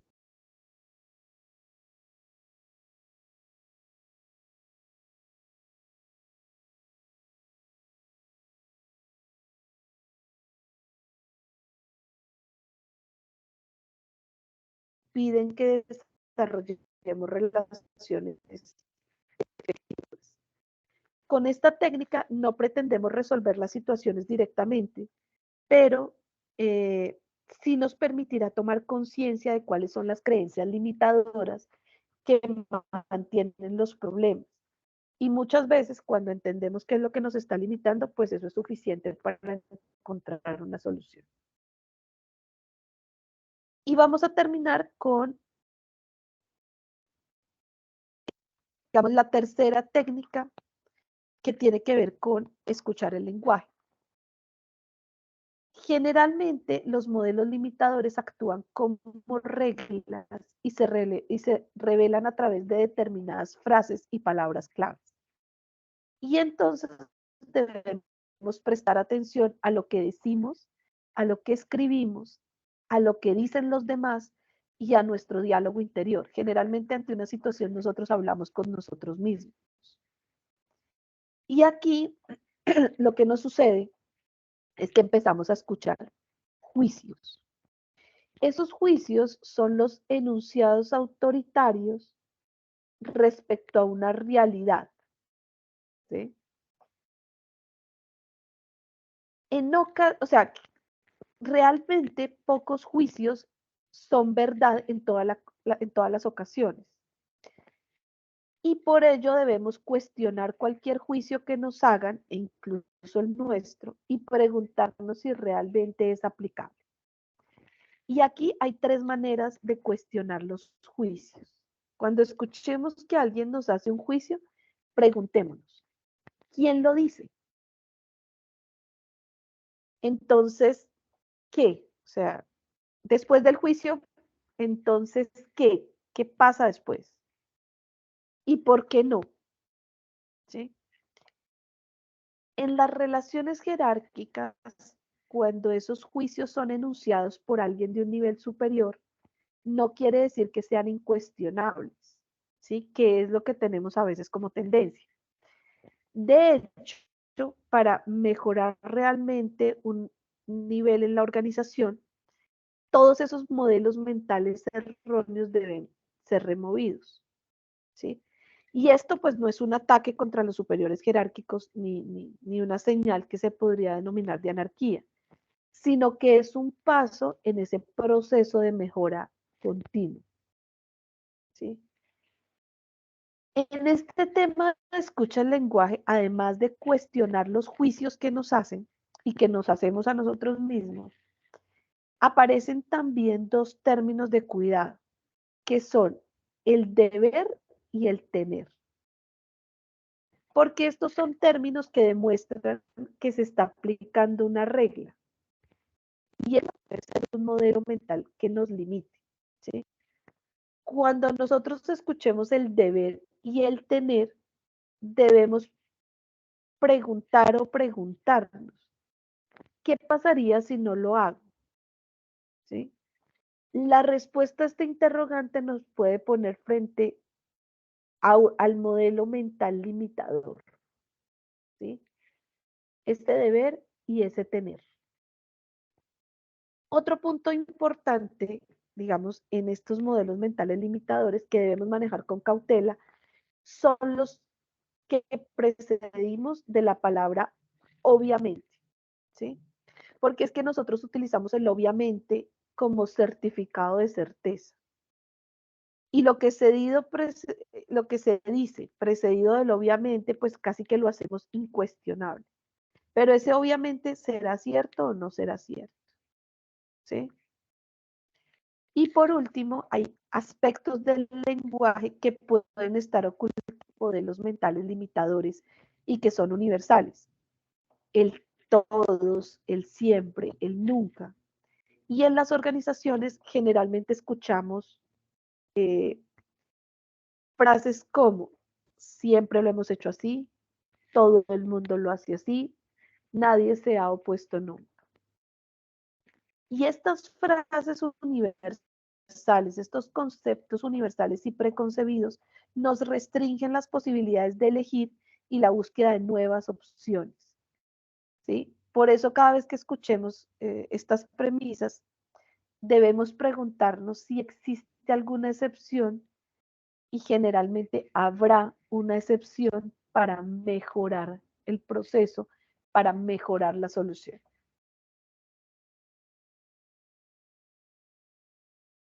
Hasta acá, lo que nos ha permitido alcanzar el curso de pensamiento sistémico. Digamos que lo único que nos queda son las recomendaciones de conseguir modelos mentales sistémicos. Y estos,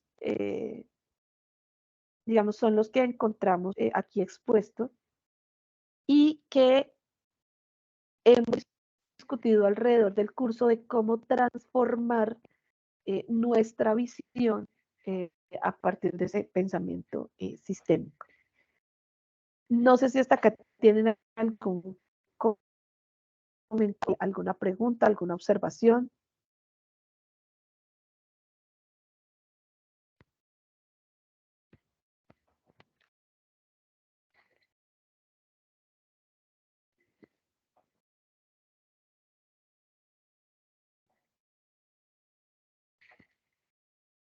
Edison, tienes la palabra. No, María Fernanda y compañeros, pues señalar que pues el curso creo que ha sido muy interesante, fue muy interesante, de verdad que es un ejercicio que promueve la reflexión sobre cómo estamos haciendo nuestro trabajo, cómo estamos, digamos, operando, llevando también pues esa vida cotidiana que implica pues desempeñar unas funciones. Así que bueno, el curso creo que llegó en un buen momento porque pues digamos que estamos a puertas de entrar en un periodo de transición hacia la nueva administración y un primer semestre dedicado a la planeación, plan de desarrollo, proyectos de inversión y de verdad que ojalá esperemos que una propuesta como este enfoque sistémico pues llegue a tomarse en cuenta, a tenerse en cuenta para el desarrollo de este periodo, de esa fase.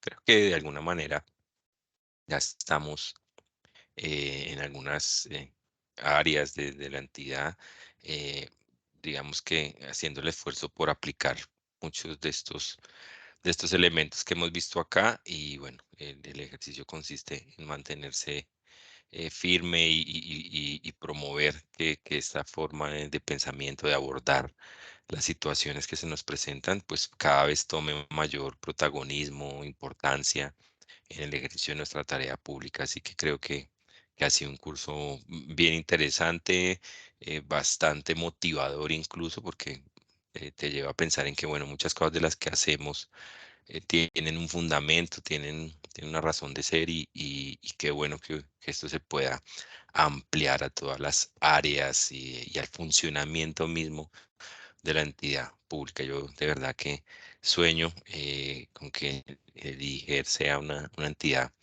de vanguardia, líder en su campo, ejemplo para otras entidades del sector público en la ciudad y por supuesto en el país. Y bueno, estos elementos yo creo que nos van a servir y bueno, la tarea en gran parte estará en nosotros. Así que María Fernanda, muchas gracias por el tiempo, el curso y bueno, ojalá más adelante en algún momento uno se pudiera volver a encontrar y bueno, contar si sí o no, si lo aplicamos, si no, sus dificultades, barreras y beneficios. Y pues también gracias a los compañeros, compañeras que estuvieron acá, que aunque pocos, eso es bueno, ahí hay una semilla, un germen positivo que seguramente tendrá la capacidad de multiplicarse. Muchas gracias. No, muchísimas gracias por tus palabras. Yo creo que el éxito de lo que pudimos lograr en el curso tiene que ver con los aportes que ustedes hicieron durante todo el proceso. Diana, tienes la palabra. Pues al igual que bien María Fernanda, agradecer por el curso, ha sido muy práctico, ha sido y reflexión, que nos permite ser muy práctico y personalmente siento que nuestra exigencia como sindicato en los temas de bienestar debe persistir en cuanto a que estos cursos deban programarse para inicio del año, semestre, que la gente los tome y siento que hemos caído del año pasado y otra vez como en lo mismo que se deja para después de junio, casi que se ejecutan después de septiembre y pues obviamente se meten todos en una misma fecha y todos para cierre de año estamos ahí como atomizados por el tema administrativo y demás. Y siento que los que estamos aquí, que entendemos el valor de un curso muy apropiado a lo que hacemos y el valor lo que tiene que cualificar estos espacios, estos modelos de preparación, debe ser exigir a que la próxima plan de bienestar, este modelo de capacitación esté incorporado desde inicio del año para que sea más provechoso por un gran número de compañeros, porque el error que se comete desde la administración es que se ejecuta este recurso de capacitación después de junio y lo que hemos dicho se deje para este año, y es la invitación a volver a insistir. ¿Por qué es importante que se haga al inicio frente a lo aprendido aquí? ¿Sí? Más allá de porque lo necesitamos. Era esa la observación y que me queda para volver a promover la administración, de que el curso sea en otra fecha, que permita que todos entremos. Pero ha sido muy valioso, personalmente me ha servido un montón. Muchísimas gracias, muchas gracias por el espacio y la reflexión. Diana, muchísimas gracias. Les reitero muchas gracias a todos por su atención. Realmente esto fue un ejercicio de construcción colectiva de conocimiento. Sus aportes son los que permiten nutrir y darle un sentido a lo que hemos dialogado desde lo conceptual y darle un sentido al ejercicio de lo organizacional desde el sector público. Entonces espero que nos volvamos a encontrar en una próxima oportunidad y que tengan un resto de feliz día y ya de feliz año porque se nos está terminando. María Fernanda, no sé si tú nos puedes regalar de pronto tu contacto, que nosotros podamos mediar, digamos, la posibilidad de estos espacios de capacitación, no solo desde la administración, sino como el sindicato, en otro escenario. Claro que Vamos sí, Diane. Te voy a compartir el contacto por chat